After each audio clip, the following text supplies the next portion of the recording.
good progress. So I crushed up a batch of glass, a little bit smaller than I did last time, and I washed it in some hydrochloric acid, and then I threw it in some cups, and the top is beautiful. I fired it on a slightly different profile than usual. Last time I think I did 880 and then a soak at 510 to temper the glass. This time I did an hour at 1000 degrees and then 560 for 10 minutes to temper. And you can't really tell. Here's one that I've got out of a container. As you can see, there's problems. So you see there's a meniscus on the edge of the glass there, so it has wet the containers.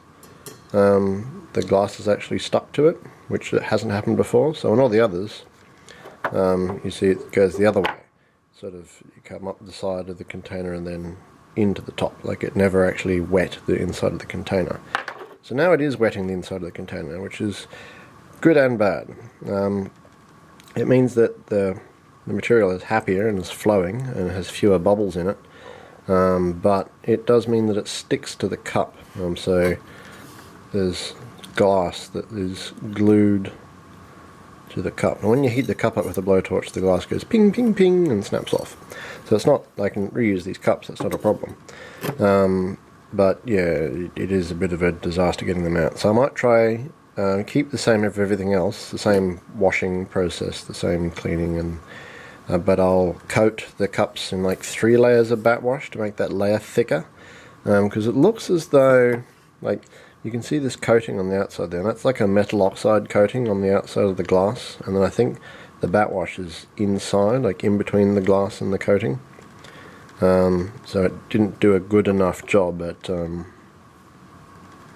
keeping the glass and the metal apart. This is one that I've ground down. Well, it's got some holes in it still. So this is one of the ones that was fired at 1000 degrees. So it's got some holes, but holes aren't a problem for me right now. But it is nice and flat, and this will be a good point to start precision grinding the surfaces flat if I can get 3 into this state.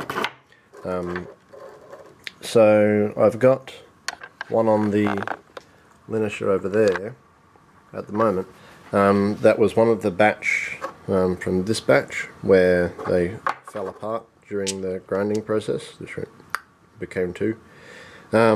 But I put some of those back into the furnace and tempered them at 560, which I think is the appropriate temperature to temper this type of glass. And so I built this handy dandy jig here, which is just one of those jingritos with the hole cut in them and a hinge attached to the stop on my linisher and chucks to keep it nice and stable.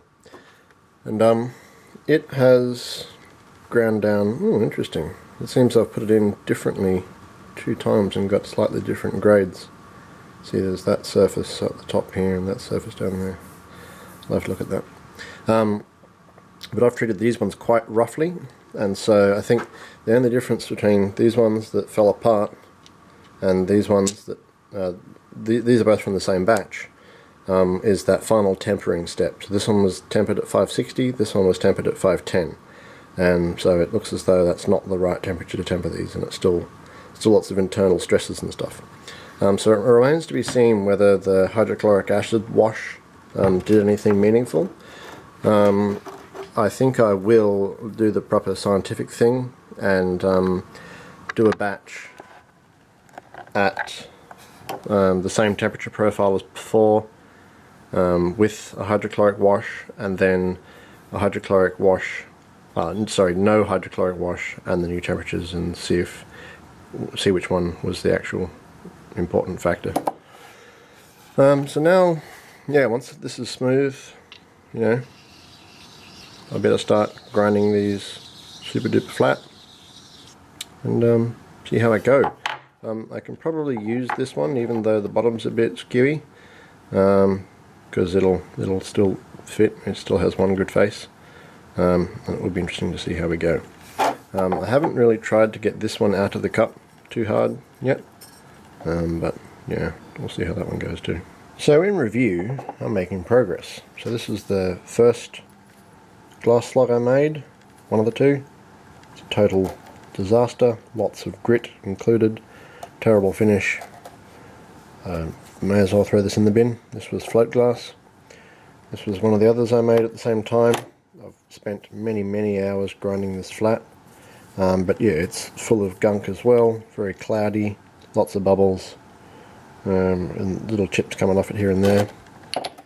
Moving on up, this is one of the ones I did in the stainless steel, in the muffin pan, full of bubbles, total rubbish, dangerous to hold, very disappointing. And then this batch that was looking much better, this is the first one in the stainless cups. It was very good apart from the poor temper and a fair amount of gunk on the inside. Moving up to one from this batch that I re-tempered at a higher temperature, and I'm able to grind that without it falling apart. That's more progress. All the way up to these that have been washed with hydrochloric and tempered properly, with many fewer bubbles, much better clarity, but the sticking to cups problem. So, you know, solving problems, encountering problems, solving problems. I've kept the old hydrochloric in this bottle. It's an old tequila bottle. Don't touch or breathe. I'm not sure what I'm going to do with this. I feel bad.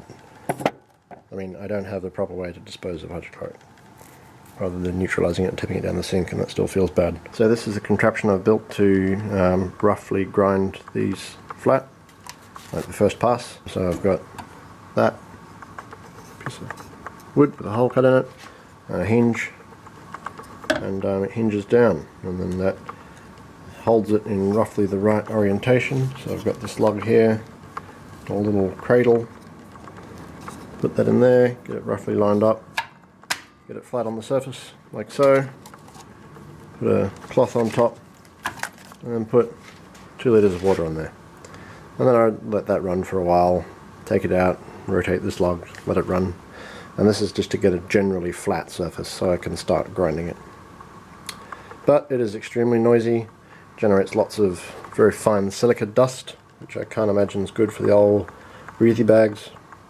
And after I run the air conditioner, vacuum cleaner to suck up most of that dust. I've tried spritzing a bit of water on the belt, but it just makes the belt longer and looser, and it doesn't work as well. Okay.